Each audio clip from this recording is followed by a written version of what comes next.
திருப்பூர்லேருந்து ராதாமணி வந்திருக்காங்க. அவங்கள கூப்பிட்டு என்ன விஷயம்னு கேட்போம். வாங்க ராதாமணி அம்மா. வணக்கம் ராதாமணி அம்மா. வணக்கங்கம்மா. எப்போ கல்யாணம் பண்ணீங்க, என்ன விஷயம் சொல்லுங்கள். 20 வருஷம் ஆச்சுன்னு வச்சுக்கோங்களேன். சரிங்க. கல்யாணம் ஆகி அவர் கொஞ்சம் ஏஜ் அதிகமானதுக்கப்புறம் எனக்கு கல்யாணம் பண்ணி கொடுத்தாங்க. எங்கள் வீட்டில் கொஞ்சம் வசதி வாய்ப்பு இல்லைங்க மேடம். அதனால் அவர் கல்வி கொடுத்தா நான் ஏற்றுக்கிட்டேன். அப்புறம் அவர் கொஞ்சம் முடியாமல் ஆச்சு, ஹாஸ்பிட்டல் செலவு பண்ணிகிட்டு இருந்தோம். அப்புறம் குழந்தைங்கிறது இல்லாமல் ஆயிடுச்சு. கல்யாணமாக எத்தனை வருஷம்? கல்யாணம் ஆகி 28 வருஷம் ஆச்சு. 28 வருஷம். 28 வருஷம் ஆச்சு. சரிங்க. எனக்கு வயசு 55ங்க, 56. அவருக்கு 67. 67. சரிங்க. அதனால் சரி, நாங்களும் எல்லா பக்கம் முயற்சி பண்ணி பார்த்தோங்க.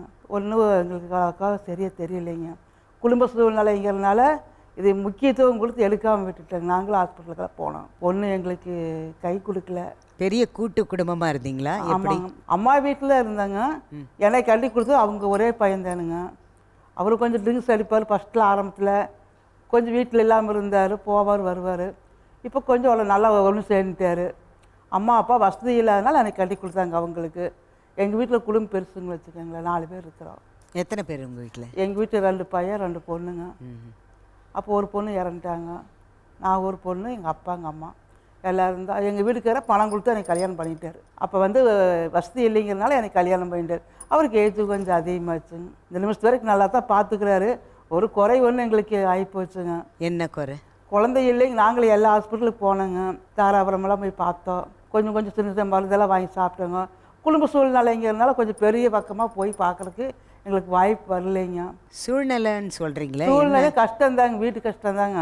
வேலை வெட்டிக்கு போக முடியாமல் உடம்பு சரியில்லாமல் ஆயிடுச்சு அவருக்கு. அதனால் இப்போ கொஞ்சம் நாங்கள் எழுதுறது குழந்தைக்கு நாங்கள் முக்கியத்துவம் கொடுக்கலன்னு வச்சுக்கோங்களேன். ஒரு குழந்தையாகிட்டு நம்ம பெரிய ஹாஸ்பிட்டல் போகலாம், பெரிய லெவல் பண்ணலாம் அப்படிங்கிறது எங்களுக்கு முக்கியத்துவம் கொடுக்கலைங்க. அதுக்கு நாங்கள் ஒன்று கேள்விப்பட்டோம். எப்படி உங்கள் கணவருக்கு நீங்கள் திருமணம் வேறு திருமணம் அவங்க கேட்டேங்க சார் நேற்று. அது என்ன விஷயம் கொஞ்சம் தெளிவாக சொல்லுங்கள். நேற்று எங்களுக்கு இந்த ப்ரோக்ராம் பார்த்து வாழ்ந்து காட்டலான்னு சொன்னாங்களா. நம்மளுக்கு ஒரு வாழ்க்கை ஏற்படுறதுக்கு ஒரு இளங்காலத்தில் இருக்குது. இத்தனை நாள் கழிச்சு அவருக்கு மீண்டும் ஒரு பொண்ணு கல்யாணம் பண்ணி வைக்கலாமான்னு என்னுடைய ஐடியாவில் மனசுக்களை கேட்டேங்க மேடம். தப்போ ரைட்டாக எனக்கு தெரியாது, ஒரு ஆதங்கத்தில் நான் கேட்டேன். அப்போது திருமணம் குழந்தையோட ஒரு பொண்ணு குழந்தையோடு இருந்தாங்களா, கட்டி வைக்கலாங்களான்னு சொல்லிட்டு கேட்டாங்க. ஓஹோ, அது என்ன? அது புரியல, கொஞ்சம் தெளிவாக சொல்லுங்க. கேட்டிங்கன்னா எனக்கு குழந்தை இல்லை, சரிங்க, வரப்போகிற பொண்ணு குழந்தை இருந்தாலுமே நீங்கள் ஏற்றுக்குங்க, அது நம்ம வாரிசாக வைக்கி அப்படின்னு சொல்லி நான் கேட்டேங்க மேடம். ஓ, அப்படி ஒரு ஐடியா ஒரு மனசுக்குள்ள தோணுச்சுங்க மேடம். இது பார்த்தோன்னே எனக்கு அப்படி ஒரு எண்ணம் தோணுச்சு, நான் கேட்டேங்க மேடம். என்ன ஏஜில் இருந்தால் அந்த குழந்தைய எதிர்பார்த்தீங்க? அந்த பெண்ணு அந்த மாதிரி பார்த்துங்க. அவருன்ட்டு என்னன்ட்டாருங்க எங்கள் வீட்டில் நேற்று. 2வது குழந்தை இருந்தவங்க நான் ஏற்றுக்கிறேன். இல்லை, நீங்கள் சொன்னதை சொல்லுங்கள், அப்புறம் பார்த்துக்கலாம். நீங்கள் சொல்லுங்கள். ஏஜ் ஒரு 45 வயசு 50க்குள்ளே இருந்தாலும் சொல்லுங்கள் சார் அப்படின்னு அவங்க குழந்தையோடு இருந்தால் சொல்லுங்க அப்படின்னு சொன்னாங்க. 2வது குழந்தைக்கு என்ன வயசு இருக்கணும்? குழந்தைக்கு ஏதாவது 10 வயசு இருந்தாங்க. 10 வயசு கொஞ்சம் வளர்ந்த குழந்தை நம்ம வயசுக்கு அது கொஞ்சம் வளர்ந்துருந்தா பரவாயில்ல, வளர்க்குறது ஈஸின்னா. அவருக்கு அந்த தலையில் ஆப்ரேஷன் பண்ணனால மண்டையில் ஆப்ரேஷன் பண்ணிக்கிறாங்களா. அவருக்கு அந்த ஆணும் பொண்ணு சேர்றதுக்கு வாய்ப்பு இல்லைங்க. அது இன்னைக்கு 17 வருஷம் ஆச்சுங்க. அதனால அந்த ஒரு இது இல்லாமல் ஆயிடுச்சுங்க. அதனால் அப்படிக்கு எப்படி கல்யாணம் பண்ணாலும் அதை எதிர்பார்க்க போகிறாங்க. எங்களுக்கு குடும்பத்தில் ஒரு குழந்தையோட வேணும்னு நான் கேட்டேங்க. இவருன்றேன்னா நான் அப்படி கேட்க தப்பு, கேட்டுக்கூடாது. குழந்தை இருந்தால் கூட எடுத்துக்கலாம், நம்ம எதுவும் இருக்கிற ப்ராப்பர்ட்டியும் கூட அந்த குழந்தை நம்மளுக்கு அப்புறம் அந்த குழந்தைக்கு ரெடி பண்ணிக்கலாம். இல்லை சொந்த பந்தம் இருக்கிறாங்க, இருந்தாலும் நம்மளுக்கு ஒரு முக்கியத்துவம் கொடுக்குறதுக்கு ஆள் இல்லைங்க மேடம். இப்போ நம்ம வீட்டில் ஒரு பொலிசை இருந்தால் ஒரு தண்ணி போது சொல்லலாம். அடுத்த வீட்டுக்கார கூப்பிட்டு நம்ம கேட்கும்போது மனசு கஷ்டமாக இருக்குது இல்லைங்களா. அதனால எனக்கு ஒரு மனசு திருப்தி ஆச்சுங்க. சரி, இங்கே போய் நம்ம கதையை சொல்லலான்னு வந்தாங்க மேடம். 28 வருஷம் எனக்கு ஒரு வாய்ப்பு கிடைக்கல. இப்போ ஏதாவது எனக்கு ஒரு முன்னேற்றம் கிடைக்குமோ என்னமோ அப்படிங்கிறதுக்காக சரி உங்களை கேட்கலான்ட்டு வந்தாங்க. நீங்கள் வேறு இடத்துலலாம் தத்து எடுக்கிறதுக்காக ட்ரை பண்ணிங்களா? வெளியிலலாம் கிடச்சிதுன்னா ப்ரோக்ராம் பார்க்குறோமில்லங்க, தத்து கொடுக்குறாங்க, உடனே இங்கே பிரச்சனை பண்ணி வாங்கிட்டு போயிடுறாங்க. அதையெல்லாம் பார்த்தனால பயந்துக்கிட்டு நான் சரி இந்த ப்ரோக்ராம் போய் சொல்லலாம் அப்படின்னு கஷ்டம். இன்றைக்கி காலையில் 4 மணிக்கே பஸ் ஏறி இங்கே வந்துக்கிறேங்க மேடம். எனக்கு தெரிஞ்ச மனசுக்காக தோணுச்சுங்க மேடம், அதனால் வந்தேன். என்னடா இப்படி சொல்கிறாங்கன்னு நினச்சிக்குவாங்க. எங்களுக்கு வயசாகிடுச்சு, ஏதோ ஒரு குழந்தை இருந்தால் கடைசி அப்படியெல்லாம் நினைக்க மாட்டாங்க. உங்கள் மனசில் இருக்கிறத நீங்கள் சொல்கிறீங்க. உங்களுக்கு என்ன வேணும் மனசில் இருக்கிறத வெளிப்படையாக சொல்கிறீங்க. அது உங்களுடைய ஆதங்கம் இத்தனை வருஷமாக மனசுக்குள்ளே அடக்கி வச்சுருக்கிறத நீங்கள் வெளிப்படுத்துறீங்க. தப்பு இல்லைங்க. தப்பு இல்லை, சொல்லணும்னு தோணுது சொல்கிறீங்க. எல்லாராலையும் இப்படி சொல்ல முடியாது இல்லையா?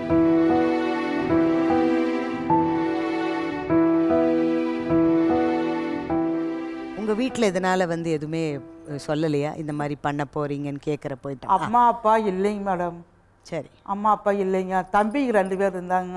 அவங்க இந்த சொத்துக்கு வரதா பிடிக்கிறதா எதுவும் கிடையாதுங்க, வரமாட்டாங்க. அதனால தான் நான் வேண்டாம், தனிப்பட்ட முறையில் நம்மளுக்குன்னு ஒன்று இருக்கானு. அதனால் உங்கள் வீட்டு சைட்லேருந்து கேள்வி கேட்க போகிறவங்க யாருமே இல்லைங்க. அவங்க ஏன் இப்படி பண்ண போகிறீங்கலாம் சொல்லி இல்லைங்க மேடம். அவங்க வீட்டு சைடில் அவர் ஒரே பையன்தாங்க. அவங்க வீட்டு சைடில் யாரும் கேட்க மாட்டாங்க. அண்ணனா தம்பியா அக்காவா யாரும் இல்லைங்க மேடம். நீங்கள் 2 பேர்? நாங்கள் 2 பேர் தான் இருக்கிறோங்க. கடைசி காலத்து ஏதாவது எனக்கு ஒரு துணை வேணும்ல, அவருக்கு ஒரு துணை வேணும் அப்படியே காசு வந்ததுக்கப்புறம் தான் இந்த வீடு ஒன்று வாங்கினாங்க மேடம். அதுக்கப்புறம் தான் எங்களுக்கு ஒரு ரொம்ப ஆக்ரோஷமாக ஆகிப்போச்சுங்க. நம்மளுக்கு வேணும், கடைசி காலத்தில் இருக்கான்னு.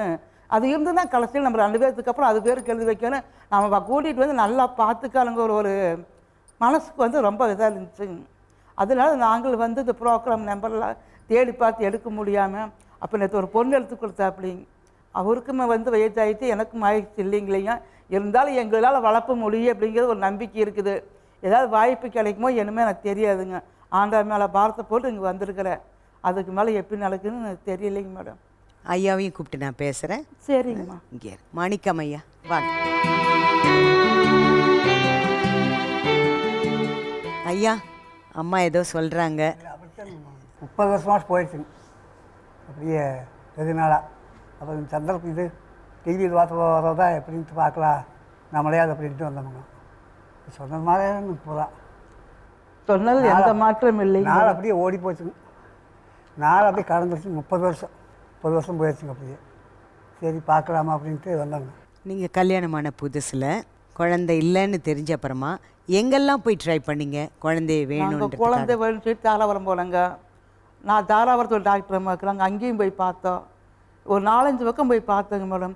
ஆனால் என்ன இடம் இல்லை. ஒரு 4 மாதம் 3 மாதம் ஆகுங்க மேடம். கலைஞ்சு போயிருங்க. இப்படியாவது அபாசம் ஆகிட்டது வந்து எங்களுக்கு தங்கலைங்க மேடம். இப்போ ஒரு இடம் விற்றோம். ஆண்டா மினிச்சு இப்போ நான் நல்லா இருக்கிறேங்க. அதுக்கு உண்டான வாய்ப்பு எனக்கு வந்திருக்குது, நல்லா இருக்கிறேன். அதுக்கு திருப்பி ஒரு வாய்ப்பு உங்கள்கிட்ட வரும்னு நான் அந்த என் பிரச்சனையை கொண்டு உங்கள்கிட்ட வந்திருக்கிறேங்க. அதாவது உங்கள் காலத்துக்கு அப்புறம் ஆமாம் குழந்தை வந்து கண்டிப்பாக வேண்டிய வசதிகள் இருக்குன்னு சொல்ல வரீங்க. எங்கள் காலத்துக்கு அப்புறம் எங்கள் கூடயே இருக்கட்டு, எங்கள் காலத்துக்கு அப்புறம் அதை எப்படி கொண்டு வரணுமோ அப்படி கொண்டு வரானுங்க ஒரு எண்ணம் ஆயிடுச்சுங்க 2 பேர்த்துக்கும். ஒரு கல்யாணம் காட்சி பண்ணி அதை நான் பார்த்து கடைசியில் அதுக்கு தானுங்க அப்புறம் யாருக்கு நாங்கள் கொடுக்கானுங்க மேடம். நானும் கூட சொன்னாங்க அனாதாசிரமத்துக்கு போயிடலாம், கம்ம நாங்கள் எழுதி கொடுத்து அங்கே இருந்துக்கலாம்னு கூட சொன்னாங்க. வேண்டாம், அது வாழ்க்கை கிடையாது. ஏதோ ஒரு நம்மளுக்கு ஒரு வாய்ப்பு கிடைக்குன்னு தான் நான் டெய்லி செல்ல பார்ப்பேங்க மேடம். உங்கள் ப்ரோக்ராம் பார்ட்டே இருப்பேன் நான். இந்த நம்பர் மட்டும் எனக்கு எடுக்க தெரியலைங்க. இப்போ நேற்று ஒரு பொண்ணு எடுத்து கொடுத்தா அந்த மூலியமாக அங்கே வந்திருக்குறாங்க மேடம். எங்கள் சொத்துக்காக வந்து யாரும் வந்து எங்களுக்கு வந்து உரிமை கொண்டாடுறதுக்கு யாரும் கிடையாதுங்க. ஐயாக்கு எப்படி ரொம்ப ஆசையாக குழந்தை? ரொம்ப பொன் குழந்தைன்னா அவர் உயிரையே விட்டுருவாருங்க. உண்மையாலுமே சொல்கிறேங்க மேடம், தப்பாக நினச்சிக்காதீங்க. பெண் குழந்தை ரொம்ப பிடிக்குங்க. பசங்களை பார்க்க மாட்டாருங்க. பெண் குழந்தை வேணும்னு இருந்ததுன்னா எத்தனை மணிக்கு அந்த பிள்ளை வந்து ஒன்று கேட்குதோ அதை கொடுத்து போட்டு தூங்குவாருங்க. அது ரொம்ப வேதனையாக இருக்குதுங்க மேடம். அதுலேயே ரொம்ப இது கொஞ்சம் உழைச்சி இருப்போம் காப்பாற்றி. நீங்கள் திருப்பூரில் அதே டவுனில் இருக்கீங்களா, பக்கத்தில் எங்கன்னா கிராமம்? மேடம் திருப்பூர்லேருந்து ஒரு 15 கிலோமீட்டர் தள்ளி இருக்கிறேன். அதாவது ஏதாவது ஸ்கூலுக்கு எல்லாமே இருக்குதுங்க மேடம். நீங்கள் இருக்கிற இடத்துல எல்லாமே இருக்குதுங்க. 12வது வரைக்கும் படிக்கலாங்க. வேரி காலேஜ்னா உங்களுக்கு திருப்பூர் வரணும் இல்லையா? ஆமாங்க. உங்களுக்கு குழந்தை வேணும்னு அக்கம் பக்கத்தில் தெரிஞ்சிருக்கோம் இல்லையா? நாங்கள் வந்து அப்படி யாராவது வந்து உங்ககிட்ட எங்கள் குழந்தைய வளர்த்துக்கோங்கன்னு சொன்னாங்களா? இல்லைங்க மேடம். அந்த மாதிரி யாராவது அப்ரோச் பண்ணாங்களா? இல்லைங்க, அந்த மாதிரி நாங்கள் யாரையும் கேட்காம இல்லைங்க. நீங்கள் வெளியே அந்த தகவலை யாருக்குமே சொல்லலையா? நான் கேட்டேங்க எங்கேயாவது கிடைக்குமான்னு சொல்லிட்டு எல்லாருமே எடுத்துக்கிறாங்க. அந்த வகையில் கேட்டேங்க. கேட்டதுக்கு என்னங்க அவங்களும் கொஞ்சம் வயசு கொஞ்சம் சின்ன வயசாக இருக்கிறாங்க, அவருக்கு ஏஜ் ஆகிட்டு அப்படிங்கிறதுனால நாங்கள் அனாதை ஆசிரமத்துக்குலாம் போய் கேட்டு வந்தாங்க மேடம். இங்கே திருப்பூர்லேயே இருக்கிறாங்க 2 பேர். இல்லை, குழந்தையே வந்து சின்ன குழந்தையா இல்லை வந்து குழந்தை கொஞ்சம் பெரிய குழந்தையா எதிர்பார்த்தீங்களா நீங்கள்? அப்போ வந்து சின்ன குழந்தையா இருந்தாலும் பார்த்தங்க மேடம். சரி, ஒரு 5-6 வருஷத்துக்கு முன்னாடி. இப்போ கொஞ்சம் வயசு கொஞ்சம் அதிகமாக இருந்தால் நம்மளுக்கு வேணும். இப்போ நீ இது அட்டு குழந்தை கொண்டு வந்து நாம் வளர்த்தி வலியும் பண்ணும்போது அது வளர்ந்து வரும்போது நாம் இருப்போமோ இல்லையோன்னு நம்மளுக்கு தெரியாது இல்லைங்க மேடம். அது ஒரு கணக்கு இருக்குது இல்லைங்களா? அதனால் கொஞ்சம் வளர்ந்த பொண்ணாக இருந்தால் சீக்கிரம் பெரிய பிள்ளையாயிரு. நம்ம அதுக்குன்னு ஒரு ஆசை நல்லா செஞ்சு பார்த்துக்கலாம் அப்படிங்கிற ஒரு. ஐயா, உங்ககிட்ட ஒரு கேள்வி. உங்களுக்கு வந்து குழந்தை வேணுங்கிறதுக்காக சரி குழந்தையோட சரி ஒரு தாய் சரி மறுமணம் பண்ணி வைக்கணும்னு இவங்க பேசிகிட்டு இருக்காங்களே, சரி. அதை பற்றி உங்களுக்கு தெரியுமா? உங்களுடைய அபிப்பிராயம் என்ன? அது இவ பேசி நான் தப்பாக சொல்லலைங்க, ஒரு விஷயமா தெரிஞ்சுக்கணுங்கிறதுக்காக தான் கேட்குறோம். இல்லை அது சொன்னாலுங்க அது அதில் உங்களுக்கு விருப்பமா? இது அது ரெண்டாவது முதல்ல கொஞ்சம் சொல்லிட்டாருங்க அப்படின்னு. ரெண்டாவது வந்து கலந்து பார்த்தா நம்ம சித்தப்பா பெரியப்பா இப்படி இல்லை சொந்தக்காரெல்லாம் கேட்டுட்டு அந்த மாதிரி இருந்தால் எப்படி நடக்கும்னு சொல்ல முடியாதுங்க சூழ்நிலை. குழந்தைய வேணால் எடுத்து நீங்கள் வளர்த்திக்கிங்க, இந்த மாதிரி வேண்டா அப்படிங்கிற மாதிரி சொல்கிறாங்க அவங்க. இது எதுக்கு அது வேண்டாங்க, குழந்தைய வந்து எப்படி வேணுங்க மேடம். வரவங்க எப்படி வேணா வரலான்னு அப்படின்னு யோசிச்சிங்க? ஆமாங்க. எப்படியோ ஒரு வகையில் 2 பேரும் இத்தனை காலம் கலந்தாச்சு, இன்னும் கொஞ்சம் காலத்தையும் கலந்துறாருன்னு அது கூட நம்மளுக்கு இன்னும் ஒரு குழந்தை இருக்கான்னு, அதுக்கு ஒரு வண்டி வாங்கி கொடுக்கான்னு, நம்ம கூட இருக்கான்னு ஆசையாக போகணும் வரணுங்கிற ஒரு ஆதங்கம், வேறு ஒன்றும் இல்லை.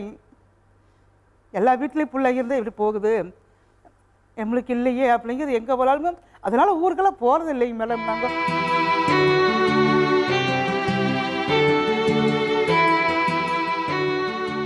வருத்தப்படாதீங்க, தைரியமாக இருக்கு. உங்களுக்கு அந்த குழந்தைங்க வாய் நிறைய அம்மா அப்பா கூப்பிடணுன்னு ஆசையாக இருக்குது, அதை கேட்கணுன்னு ஆசையாக இருக்குது. கேட்கணும்னு ஆசையாக இருக்குதுங்க மேடம். அதையும் நல்லா பார்த்துக்கணும், நல்லா என்ன செய்யணும் செய்யணும், எல்லாத்தோட பெரிய ஆளாக ஆக்காளு. நம்ம இருக்கிறதுக்குள்ளே எல்லாம் கண்கூட பார்த்து பரவாயில்லை, எழுத்தாலும் பரவாயில்ல நல்லா வச்சுக்கலாம் அவர் பிள்ளைய அப்படிங்கிற பேர் நான் வாங்கலு. இன்னைக்கு மழலையும் சொன்ன முன்னாடி நான் நல்லா இருக்கேன்.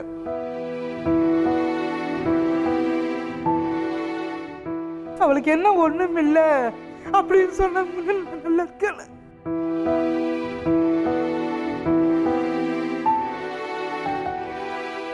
நிறைய கேட்டேங்க மேடம், நிறைய கேட்டேங்க மேடம். நீ கேட்கறக்கு ஒன்றும் இல்லை. பேசுகிறவங்க நிறைய பேசுவாங்கம்மா, சொந்தக்காரரும் பேசுகிறாங்க, அது பேசுவாங்கங்க, வாயிருக்கு பேசுகிறாங்க. குழந்தைங்க இல்லைன்னா நம்ம வீட்டில் இருக்கிற ஆளுங்களே என்னங்கிறாங்க தங்கம் வயலன்னு கொஞ்சுவாங்க. நம்ம போய் பார்த்தோன்னு வச்சுங்க, அப்படியே கொண்டு படுக்க வைக்கிறக்கு போவாங்க, கொண்டு படுக்க வைப்பாங்க. நான் எடுக்கக்கூடாதுங்களா? அடுத்தவங்க வயிற்றில் பிறந்து வந்து என்னை அம்மானு கூப்பிட்டு அதை பூரா ஆக்கிரமிச்சு நல்லா பொழைக்கிட்டுங்க மேடம். எங்களையும் நல்லா பார்த்துக்கணும், தாய் தாப்பில் நல்லா பார்த்துக்கணும், அதையும் நாங்கள் நல்லா பார்த்துக்கோங்க, எங்கள் உயிர் வரைக்கும் பார்த்துக்குவோங்க மேடம். அதுக்கப்புறம் அதுக்கு என்ன செய்யணுமோ அதை செஞ்சிருவோங்க மேடம். உங்கள் தன்னம்பிக்கை பாராட்டுறேன், தைரியமாக இருக்கு, அழாதிக்கு, நல்லது கண்டிப்பாக நடக்கும். நாங்கள் கூட்டிகிட்டு போய் போய் தெருவில் விட்டு போல மட்டும் நினைக்க வேண்டியதே இல்லைங்க மேடம். என் உயிராக போனாலும் அது கொடுத்து போல தான் நான் போவேங்க மேடம். எனக்கு அந்தளவுக்கு பெரிய ஆகி போய்ட்டு இங்கே வந்து இந்த இடத்துல உட்காந்து வாழ்ந்து காட்டுங்க, எங்களுக்கு ஒரு வாழ்க்கை கிடைச்சதுன்னு வந்துக்கிறேங்க மேடம். கண்டிப்பாக கிடைக்கும், தைரியமாக இருக்கு. உங்களுடைய வேதனை எனக்கு புரியுது. இப்போ ஜூரிஸ் வந்திருக்காங்க. ஜெனிஃபர் மேம், சைல்டு அடாப்ஷனில் இவங்க வயசை பார்த்தீங்க இல்லையா, இது பாசிபிள் இருக்கா? எலிஜிபிலிட்டி க்ரைட்டீரியான்னு ஒன்று இருக்குது. அம்மாவோட ஏஜ் அப்பாவோட ஏஜ் 2 பேரோட ஏஜையும் ஆட் பண்ணால் 110 110 இயர்ஸ் இல்லைனா அதுக்கு கம்மியாக இருந்தால் தான் 8லேருந்து 18 வயசு வரைக்கும் இருக்கிற குழந்தைங்களை அடாப்ட் பண்ணுறதுக்கு அவங்க தகுதியுடையவர்கள். எனக்கு வந்து 4 வயசு என்னன்னு வயசு கேட்டு அது வரைக்கும் முடியுமா முடியாதா சொல்ல முடியுமா? உங்கள் வயசு ஐயா சொல்லுங்க. அவங்களுக்கு அவருக்கு 65, எனக்கு 55 தாண்டி இருக்காங்க மேம். என்ன வயசை தாண்டிட்டாங்க? 110 தாண்டிட்டாங்க. 2 பேரோட ஏஜையும் ஆட் பண்ணால் 110 இயர்ஸ் தாண்டி இருக்காங்க. ஸோ அவங்களுக்கு எலிஜிபிள் இல்லை மேம். இப்போது அடாப்ஷனுக்கு ரெஜிஸ்டர் பண்ணணுன்னா டாக்குமெண்ட்ஸ், தேவையான டாக்குமெண்ட்ஸ் இருக்குது. அதில் வந்து உங்களுக்கு ஏஜ் ப்ரூஃப்னு ஒரு டாக்குமெண்ட் வேணும். அதில் வந்து ஸ்கூல் டிசியோ இல்லை மார்க் ஷீட்டோ இல்லை பர்த் சர்டிஃபிகேட்டோ இல்லை பாஸ்போர்ட், இந்த 4 டாக்குமெண்ட் மஸ்ட். 4 டாக்குமெண்ட்டில் எதனா ஒன்று இருந்தால் தான் அவங்க வந்து அடாப்ஷனுக்கு ப்ரொசீட் பண்ண முடியும். இந்த டாக்குமெண்ட்டோட அவங்களோட மற்ற சர்டிஃபிகேட்ஸ் மற்ற டாக்குமெண்ட்ஸ்க்கும் ஏஜ் டேட் ஆஃப் பர்த் வந்து கரெக்டாக இருக்கணும், சிங்க் ஆகணும். டாக்குமெண்ட்டும் சரியான ப்ராப்பரான டாக்குமெண்ட் இல்லைன்னா உங்களுக்கு அடாப்ஷனுக்கு எலிஜிபிள் இல்லை. சர்டன் டாக்குமெண்ட்ஸ் இருக்குது, ஒரு 6-7 டாக்குமெண்ட் இருக்குது, அந்த டாக்குமெண்ட் எல்லாம் இருக்கணும். ஸோ இவங்களுக்கு இப்போ ஆல்டர்னேட்டாக எதனா சொல்லணும்னா ஃபாஸ்டர் கேருக்கு இவங்க அப்ளை பண்ணலாம். திருப்பூர்லேயே பக்கத்தில் இருக்கிற டிசிபி ஆஃபீஸில் ஃபாஸ்டர் கேருக்கு இவங்க அப்ளை பண்ணலாம். 12 இயர்ஸ் அண்ட் அபவ், 12 to 18 இயர்ஸ்க்குள்ளே இருக்கிற குழந்தைங்கள இவங்க வந்து ஃபாஸ்டர் கேரில் எடுக்கிறதுக்கு ஒரு பர்டிகுலர் பீரியட் ஆஃப் டைம் 1 இயருக்கு இப்போ ஃபாஸ்டர் கேர் அவங்க எடுக்கலாம். சரிங்களா? இப்போது அங்கே போய் அப்ளை பண்ணி இவங்க என்ன ஏஜ் குரூப்பில் குழந்தை கேட்குறாங்களோ, பையனோ பொண்ணோ கேட்குறாங்களோ, அந்த ஏஜ் குரூப்பில் அங்கே டிசிபிஓ கிட்ட வந்து சொன்னோம்னா அந்த ஏஜென்சியில் அந்த பக்கத்தில் இருக்கிற சிசிஐலலாம் குழந்தை ஐடென்டிஃபை பண்ணி பெஸ்ட் இன்ட்ரெஸ்ட் ஆஃப் த சைல்டில் அந்த குழந்தைக்கு விருப்பம் இருக்கா இல்லையான்னு கேட்டு அதுக்கப்புறம் தான் குழந்தை கொடுக்க முடியும். ஃபர்ஸ்ட் சிடபிள்யூசி மூலயமா வந்து குழந்தை வந்து அதுக்கான வாய்ப்பு இருக்கா ஏதாவது ஒரு பாயிண்ட்ல? டிசிபிஓ கிட்ட அவங்க அப்ளை பண்ணணும் மேம். அவங்க கிட்ட தான் அவங்க அப்ரோச் பண்ணணும். அவங்க வந்து ஹோம் ஸ்டடி பண்ணுவாங்க. இவங்களுக்கு என்னென்னலாம் வந்து இவங்க ஸ்டேபிளாக இருக்காங்க, ஃபேமிலி சப்போர்ட் இவங்களுக்கு எவ்வளோ தூரம் இருக்குது, இமோஷ்னலாக ஸ்டேபிளாக இருக்காங்களா, இதெல்லாம் அவங்க செக் பண்ணிவிட்டு அவங்க வந்து ரெக்கமெண்ட் பண்ணுவாங்க. அதுக்கப்புறம் தான் வந்து சைல்ட் வெல்ஃபேர் கமிட்டியில் கேட்டுட்டு இவங்களுக்கு ஏற்ற மாதிரி இருக்கிற கேட்குற ஏஜ் குரூப்பில் இருக்கிற குழந்தைங்களுக்கு அந்த குழந்தையோ அந்த பையனோ பொண்ணோ வந்து தத்து போகுமான்றது அவங்கக்கிட்ட கேட்கணும். அவங்களோட வியூ கேட்கணும். அவங்கக்கிட்ட போகிறீங்களா, வளர்றீங்களா, அவங்கக்கிட்டன்னு அவங்கக்கிட்ட கேட்கணும். அவங்களுக்கு விருப்பம் இருந்தால் மட்டும்தான் கொடுக்க முடியும். இவங்களுடைய விஷயம் இருக்கட்டும், ஜென்ரலாக ஒரு குழந்தைய தத்து எடுக்கணும்னா என்னெல்லாம் ஃபாலோ பண்ணணும் ஜென்ரல் பப்ளிக்காக பொதுவாக? இப்போ ஒரு தம்பதி வந்து அடாப்ட் பண்ணணும் அப்படின்னு விருப்பப்பட்டாங்கன்னா ஸ்டேபிளாக அவங்களுக்கு மேரிட் லைஃப் வந்து ஒரு 2 இயர்ஸ் இருக்கணும் மேம். கல்யாணம் ஆன உடனே நான் போய் அடாப்ட் பண்ணுறேன் அப்படின்னு பண்ண முடியாது. 2 வருஷம் தம்பதியாக அவங்க வாழ்ந்து அதுக்கப்புறம் தான் வந்து 2 பேருக்குமே வந்து அதில் இன்ட்ரெஸ்ட் இருக்கணும். ஹஸ்பண்ட்க்கும் ஒய்ஃப்க்கும் வந்து நான் 2 பேருமே அடாப்ஷன் பண்ணலாம் அப்படின்னு ஒரு சுமூகமாக ஒரு முடிவு வந்ததுக்கப்புறமா காரான்ற ஒரு வெப்சைட் இருக்குது, சென்ட்ரல் அடாப்ஷன் ரிசோர்ஸ் அத்தாரிட்டி. அந்த லிங்க்கில் போயிட்டு அவங்க வந்து ஆன்லைனில் பதிவு பண்ணணும். பேரண்ட்ஸ்னு ஒரு ஆப்ஷன் இருக்கும். அதில் போயிட்டு ஃபஸ்ட்டு அவங்களுக்கு எலிஜிபிள் என்னன்றதை பார்க்கணும். இப்போ எனக்கு வந்து 2 வயசு வரைக்கும் இருக்கிற குழந்தைய நான் அடாப்ட் பண்ணணும்னா சிங்கிள் பேரண்ட்டாக இருந்தால் 40 வயசு அவங்களுக்கு இருக்கணும். 40 வயசுக்குள்ளே இருக்கணும். இல்லை நாங்கள் ஒரு தம்பதினா அவங்க 2 பேரோட அம்மா அப்பாவோட ஏஜ் வந்து ஆட் பண்ணால் 85 and 85 பிலோ. ஸோ இது மாதிரி 2லேருந்து 4, 4லேருந்து 8, 8லேருந்து 18 வயசு வரைக்கும் இருக்கிற குழந்தைங்களுக்கு வந்து கேட்டகரி பிரிச்சிருக்காங்க. ஸோ அந்தந்த ஏஜ் குரூப்பில் குழந்தைய அடாப்ட் பண்ணுறதுக்கு பேரண்ட்ஸ்க்கும் எலிஜிபிலிட்டி க்ரைட்டீரியா கொடுத்துருக்காங்க. ஸோ அதை அவங்க பார்க்கணும். 2வது வந்து அவங்கக்கிட்ட டாக்குமெண்ட்ஸ் எல்லாம் இருக்கான்னு வந்து முதல்ல செக் பண்ணிக்கணும். பேசிக் டாக்குமெண்ட்ஸ் தான், பேன் கார்டு, ஆதார் கார்டு 2 பேருக்குமே, ஸ்கூல் டிசி மார்க் ஷீட்டு, அவங்களோட இன்கம் சர்டிஃபிகேட், மெடிக்கல் சர்டிஃபிகேட், அவங்க வந்து ஒரு குழந்தைய தத்தெடுக்க அவங்க ஃபிட்டாக இருக்காங்களா அப்படின்னு ஒரு ப்ராக்டிஸ் பண்ணிகிட்டு இருக்க டாக்டர் கிட்ட கேட்டு ஒரு மெடிக்கல் சர்டிஃபிகேட், அவங்க 2 பேருக்குமே வந்து லீகல் மேரேஜ் ஆயிருக்கான்றதுக்கான மேரேஜ் ரெஜிஸ்ட்ரேஷன் சர்டிஃபிகேட், இதெல்லாம் மஸ்ட். ஏன்னா இப்போ நான் ஒரு குழந்தைக்கு வந்து வேணும்னு சொல்லி ரெஜிஸ்டர் பண்ணுறேன்னா அவங்களுக்கு மேட்சிங் ஆகிறதுக்கே 2.5 வருஷம் ஆகும், 2லேருந்து 3 வருஷம் ஆகும். ஸோ அந்த ப்ராசஸை கைட்லைன்ஸ் எல்லாத்துக்குமே வந்து எனக்கு ஓகே, நான் தயாராக 2-3 வருஷத்தில் என்னென்ன ப்ராசஸ் நடக்கும்? 2-3 வருஷம் அவங்க வெயிட் பண்ணணும் மேம். இப்போ நான் ஒரு பேரண்ட் எனக்கு வந்து ரெஜிஸ்டர் பண்ணியிருக்காங்க, நான் அவங்களுக்கு ஹோம் ஸ்டடி பண்ணி அவங்களோட டாக்குமெண்ட் அப்லோட் பண்ணினதுக்கப்புறமா தே வில் பி இந்த வெயிட்டிங் லிஸ்ட். அவங்களுக்கு வந்து சீனியாரிட்டி நம்பர் ஒன்று கொடுத்துருவாங்க. அந்த நம்பரை பார்த்து அவங்க வெயிட் பண்ணிகிட்டே இருக்கணும். இப்போ நான் இப்போ ரெஜிஸ்டர் பண்ணியிருக்கேன்னா எனக்கு முன்னாடி நிறைய பேர் ரெஜிஸ்டர் பண்ணியிருப்பாங்க. ஸோ அவங்களாம் ஒரு லைனில் இருப்பாங்க. முன்னாடி ரெஜிஸ்டர் பண்ணவங்களுக்குலாம் குழந்தை அலாட் ஆகி போக போக தான் எனக்கு வரும், என்னோட டேர்ன் வரும். ஸோ நான் வந்து வெயிட் பண்ணணும். 15 days once in a month வந்து அவங்களோட சீனியாரிட்டி அவங்க செக் பண்ணிகிட்டே வரணும். ஸோ அவங்களோட நம்பர் 2 டிஜிட்டில் வரும்போது அவங்க கொஞ்சம் கேர்ஃபுல்லாக இருந்தாங்கன்னா அவங்களோட மெயில் ஐடி, அவங்களோட மெசேஜ்க்கு வந்து டெல்லியில் காரில் இருந்தால் உங்களுக்கு ரெஃபரல் வரும். இது மாதிரி உங்களுக்கு ரெஃபரல் வந்திருக்கு, நீங்கள் மெயில் செக் பண்ணுங்கள் அப்படின்னு வரும். அதுக்கப்புறமா உங்களோட மெயில் ஓப்பன் பண்ணி பார்க்கும்போது குழந்தையோட photo, medical examination report, child study report, இந்த 3 டாக்குமெண்ட்டும் உங்களுக்கு வரும். ஸோ அது ப்ராசஸ் கொஞ்சம் நல்லா லென்த்தியாக போகும். அதெல்லாம் படித்து புரிஞ்சு பார்த்துக்கிட்டு அதுக்கப்புறமா ஆன்லைனில் தான் பதிவு பண்ணணும். நேரில் எந்த ஏஜென்சிலையுமே வந்து பதிவு பண்ணக்கூடாது. ஆன்லைன் தான் எல்லாமே. நான் போய்ட்டு ஒரு ஃபார்ம் ஃபில் பண்ணி எழுதி கொடுத்துட்டு வந்துடுறேன் அப்படின்னா கிடையாது, எல்லாமே ஆன்லைன் தான். ஆன்லைனில் ரெஜிஸ்டர் பண்ணினதுக்கப்புறமா உங்களுக்கு யூசர் ஐடி பாஸ்வேர்டு வரும். அந்த யூசர் ஐடி பாஸ்வேர்டு வச்சு தான் அவங்களோட சீனியாரிட்டி நம்பரை அவங்க செக் பண்ணிகிட்டே வரணும். ஸோ இதுதான் ப்ரொசீஜர். ஸோ கொஞ்சம் ஓல்டர் கப்புள்ஸ் தான் வந்து இந்த அவேர்னஸ் இருக்க மாட்டேங்குது. ஸோ அவங்க ஐவிஎஃப் ட்ரீட்மெண்ட்டு அது இது பக்கத்து வீட்டில் கேட்குறது, ஹாஸ்பிட்டலில் கேட்குறது, எல்லா வேலையும் முடிச்சுட்டு கடைசியில் தான் வேறு வழியே இல்லாமல் அடாப்ஷனுக்கு வராங்க. அந்த கப்புளுக்கு குழந்தை பெற்றுக்கிற தகுதி இல்லைன்னு வச்சுக்கோங்க, அவங்க மட்டும்தான் அப்ளை பண்ண முடியுமா, இல்லை தகுதி இருந்து அவங்களுக்கு அடாப்ஷன் வருது பண்ணணும், அந்த மாதிரி முடியுமா?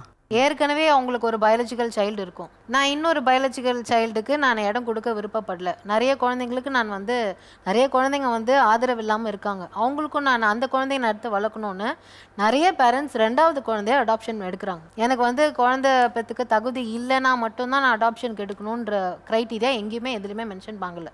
சுந்தர பாண்டியராஜா சார், இந்த விஷயத்தில் இவங்களோட இப்போது அப்ரோச் இருக்கு இல்லையா, குழந்தை வேணும் இவ்வளோ சேர்த்து வச்சுருக்கேன்னு, இதை லீகலாக எப்படி அப்ரோச் பண்ணலாம்? இல்லை, இந்த தம்பதியை பொறுத்த வரைக்கும் இவங்க வந்து ரொம்ப வருஷமாகவே வந்து குழந்தை நமக்குன்னு ஒரு குழந்தை இருந்தால் நல்லா இருக்குமேனு அவங்க போராடி இருக்காங்க. அது மருத்துவ ரீதியாக பல பரிசோதனைகள்லாம் செஞ்சுட்டு இருக்கவே அவங்களுக்கு வாழ்க்கை வந்து ரொம்ப ஓடி போச்சு.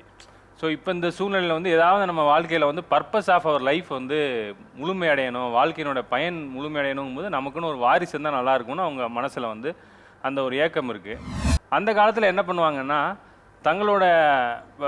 தங்களுடைய சொந்த பந்தத்தில் அண்ணன் தம்பி பங்காளிங்க முறையில் அங்கே இருக்கக்கூடிய ஒரு குழந்தை என்ன பண்ணுவாங்கன்னா, வாரிசு நம்ம அண்ணனுக்கு இல்லை தம்பிக்கு இல்லைங்கிறதுக்காக இந்த குழந்தைய நீயே வளர்த்துக்கோங்கண்ணே, நீங்கள் இதை பார்த்துக்கோங்க அப்படின்னு குழந்தைங்கள் இருக்கிறவங்க வந்து 4-5 பிள்ளைங்க வச்சுருக்கிறவங்களோ இல்லை 1க்கு மேற்பட்ட பிள்ளைங்க வச்சுருக்கவங்களோ இது ஒரு குழந்தைய வந்து கொடுத்துருவாங்க. அப்படி கொடுக்கும்போது அந்த குழந்தைங்க என்ன பண்ணலான்னா, சட்ட ரீதியாகவே நாம் இப்போ ஒரு சொத்து வாங்கினா எப்படி அதை வந்து சார் பதிவாளர் அலுவலகத்தில் போய் பதிவு பண்ணுறோமோ அதே மாதிரியே ஒரு குழந்தைய கூட சுவிகார புத்திரன் அப்படின்னு தமிழில் சொல்லுவாங்க, அடாப்டட் சைல்டுன்னு ஆங்கிலத்தில் சொல்லுவாங்க. அந்த மாதிரி போய் ஒரு டாக்குமெண்ட்டே கூட போட்டு நான் வந்து இந்த குழந்தைய வந்து நான் வந்து அடாப்ட் பண்ணிக்கிறேன், இது வந்து என்னுடைய சுவிகார புத்திரன், இவனுக்கு வந்து நான் சட்ட ரீதியாகவே என்னுடைய வாரிசு ஆயிரும், அதுக்கப்புறமாட்டி என்னுடைய சொத்துக்கள் அனைத்துமே சட்ட ரீதியான வாரிசு என்ற அடிப்படையிலே இந்த குழந்தைக்கு அத்தனை விதமான சகல விதமான உரிமையும் வந்துடும்.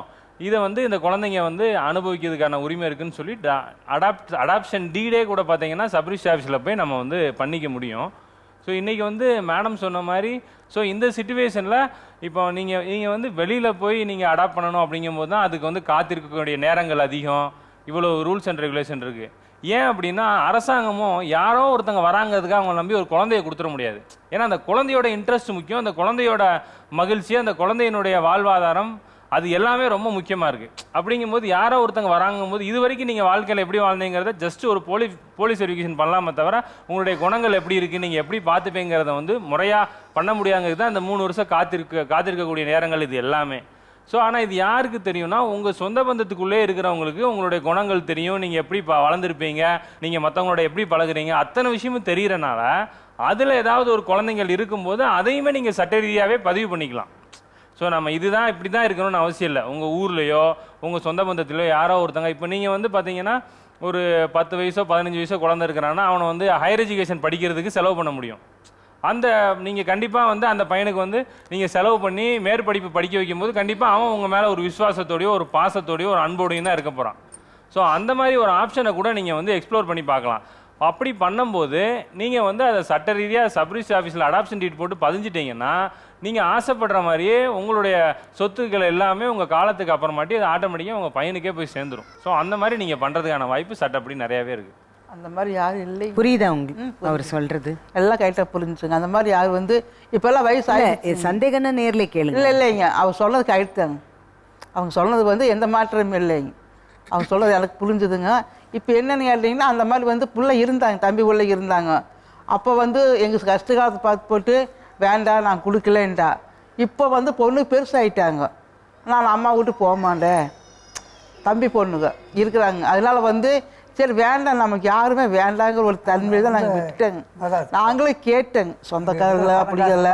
இப்போ ஒன்றும் இல்லைங்க, இப்போ கொஞ்சம் இருக்கிறதுனால வர்றாங்க போகிறாங்க, எப்போ சீக்கிரம் போய் தேடுவாங்க இருக்கிறது சுற்றலாம் அப்படிங்கிறதுல வர்றாங்க. அவங்களும் குழந்தை இல்லை, நம்ம தான் குழந்தைகள் பார்த்துக்கானுங்க. அது வந்து எந்த வகையில் இவருடைய சார்பிலையும் என்னுடைய சார்பிலையும் இல்லைங்க மேடம்.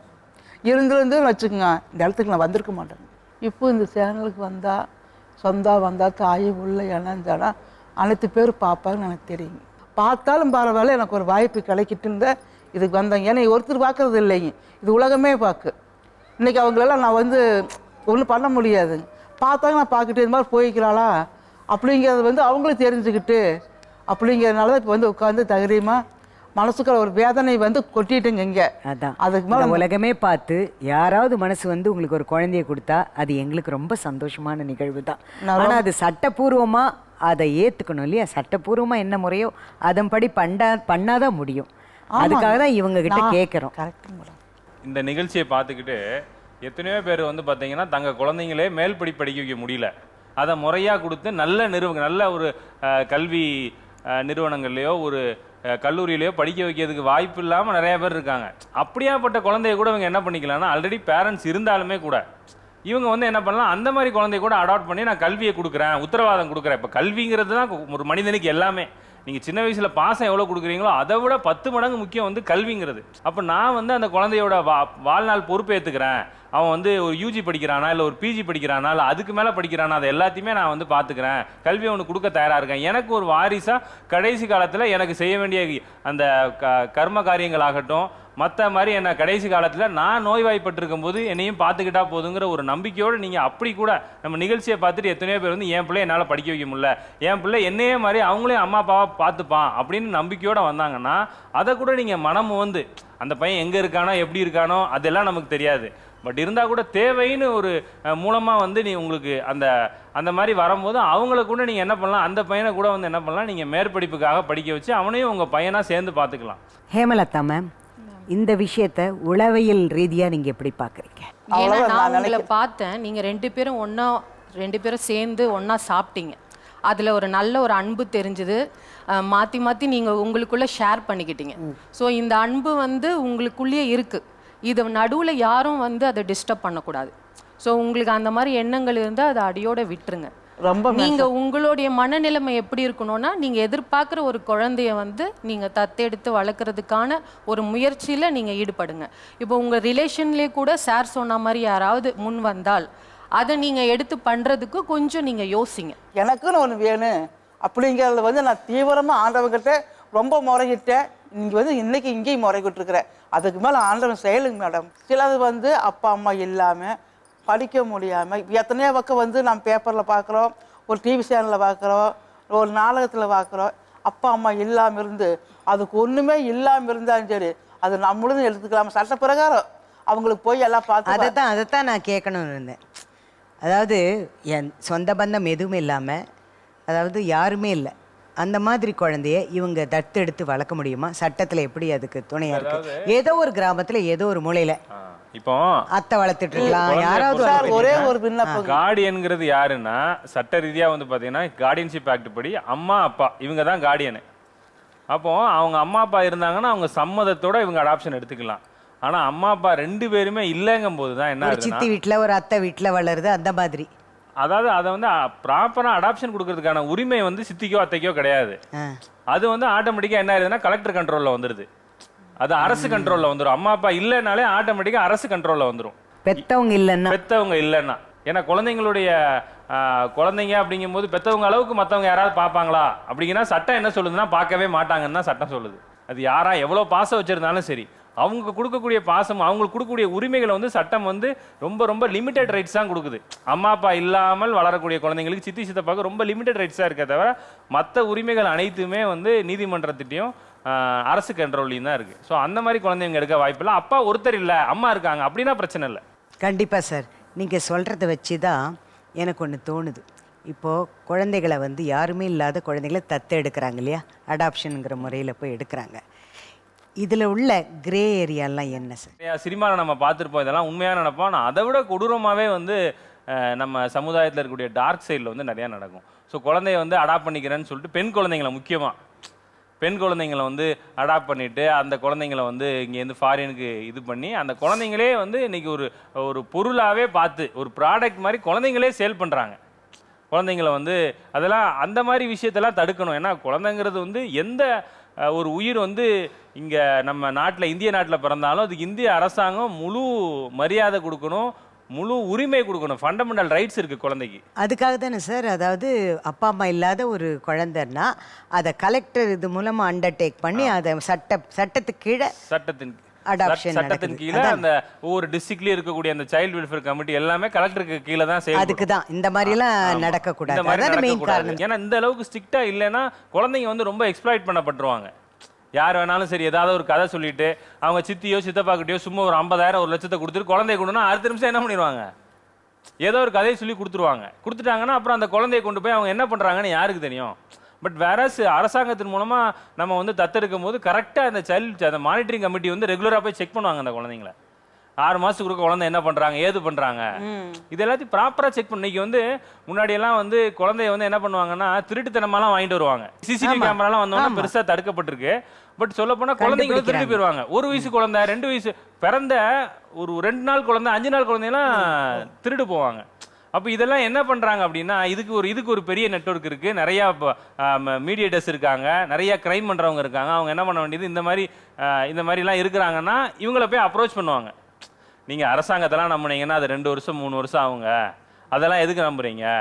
நான் வந்து உங்களுக்கு ஒரு குழந்தைய நான் கொண்டு வந்து கொடுத்துட்றேன். இப்படிப்பட்ட அதாவது குழந்தை இல்லாத இருக்கிற கப்பிள்ஸை அப்ரோச் பண்ணி அந்த மாதிரி ஏஜென்ட்டுக்கு போய் ஏஜென்ட் வந்துருவாங்க, அப்ரோச் பண்ணி அப்ரோச் பண்ணி அவங்களை என்ன வச்சிருக்க, ஒரு வீடு வச்சிருக்கியா, எவ்வளவு வரைக்கும் அது செயலாது? இவங்களால எவ்வளவு கொடுக்க முடியுதோ அந்த அளவுக்கு நான் அதை பண்றேன் இதை பண்றேன்னு சொல்லிங்க நல்லா வந்து பேசி அந்த குழந்தைய சொல்றாரு மேடம்.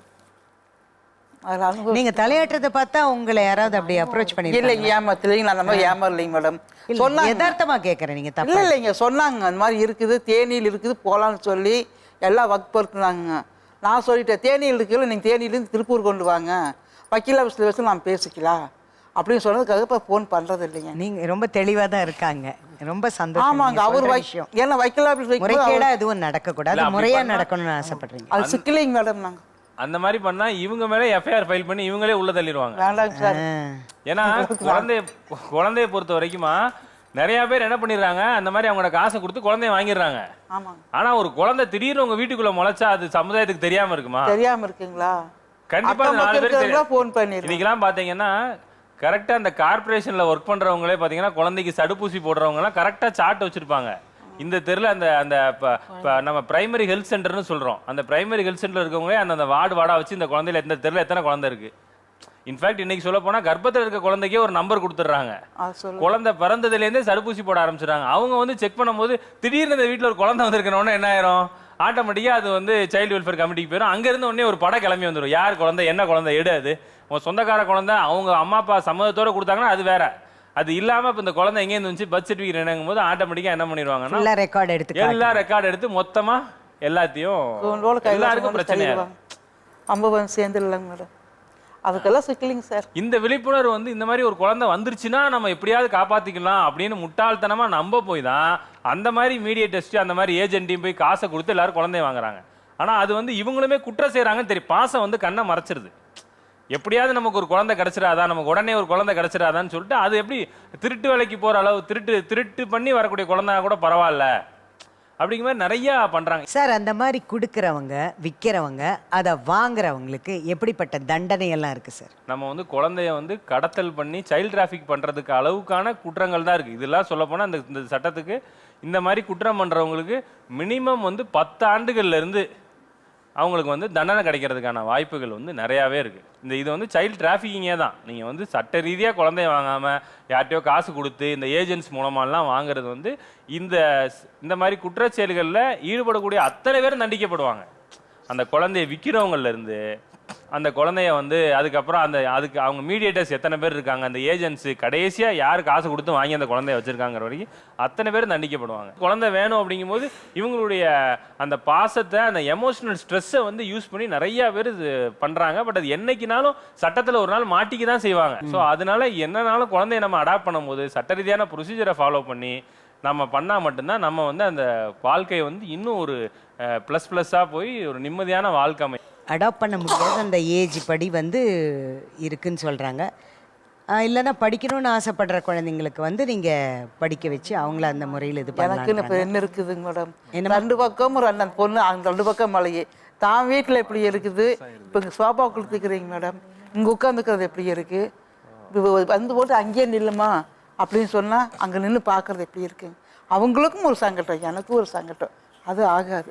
எனக்குன்னு ஒன்று கிடைச்சா கிடைக்கட்டுங்க மேடம், எனக்குன்னு தன் செயலாக கிடைக்கன்னு ஒரு ஆசைப்பட்டேன். இல்லை, நிறைய ஆதரவற்ற குழந்தை இருக்கிறாங்க, அவங்களுக்கு போய் ஒரு சேவை பண்ணிக்கிட்டு அவங்களோட ஒன்றி இருந்து அவங்களோட இருந்தால் அது ஒரு மனசு கொஞ்சம் இதுவாகும் இல்லையா?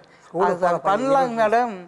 எனக்குன்னு ஒரு ஆசை, தனி ஆசை இருந்துச்சு, அது நிறைவேறுமோ என்னமோ. உங்களோட ஆசையை நீங்க சொல்றீங்க, நான் அதை தப்பு சொல்லல, ஒரு சஜஷன் தான் கொடுக்குறோம். அவங்களோட ஆசையை சொல்றாங்க, பட் அது தப்பு சொல்லல, சஜஷன் தான். நிறைய ஆதரவற்ற இல்லங்கள், நிறைய குழந்தைகள் அன்பா பேச ஆதரவா அரவணைச்சு ஒரு ஊட்டுறது கூட ஆட்கள் இல்லாம கஷ்டத்துல சொல்லுவாங்க. இருந்தா ஒரு குழந்தை இல்லாட்டி எத்தனையோ குழந்தைகள் நம்ம அன்பை செலவழிக்கலாமாங்க. அதான் அன்னை தெரசாவை பத்தி கூட அருமையான வார்த்தைகள் சொல்லுவாங்க. கருவுற்று இருந்தால் ஒரு குழந்தைக்கு தாயா இருப்பாள், கருணை இருக்கிறதால் பல குழந்தைக்கு தாயா இருந்தாலும். நிறைய குழந்தைங்க இருக்கிறாங்க, அனாதித்து குழந்தைங்க இருக்கிறாங்க, டிவியில் சொல்றாங்க. நேரில் நாங்கள் ஒரு கல்யாண நாளைக்கு கொண்டு சாப்பாடு கொண்டு கொடுத்துட்டு வருவோம். அதெல்லாம் இல்லைன்னு சொல்ல வரலைங்க, நாங்கள் தானே சாப்பிட்டுக்க நினைக்க மாட்டோங்க. ஒரு கல்யாண நாள் வந்துட்டு போய் சாப்பாடு வாங்கி கொடுப்போம். குழந்தைகளுக்கெல்லாம் என்ன வேணுமோ அவங்க பொழுது செஞ்சு வருவாங்க, இல்லையும் சொல்ல வரலைங்க.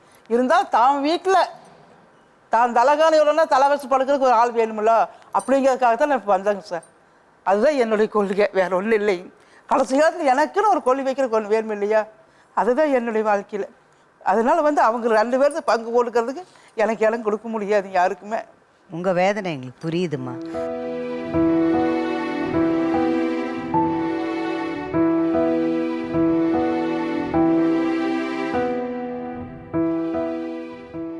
நான் சொன்ன மாதிரி பார்த்துக்கிட்டு இருக்க பல கோடி மக்கள் பார்க்குறாங்க.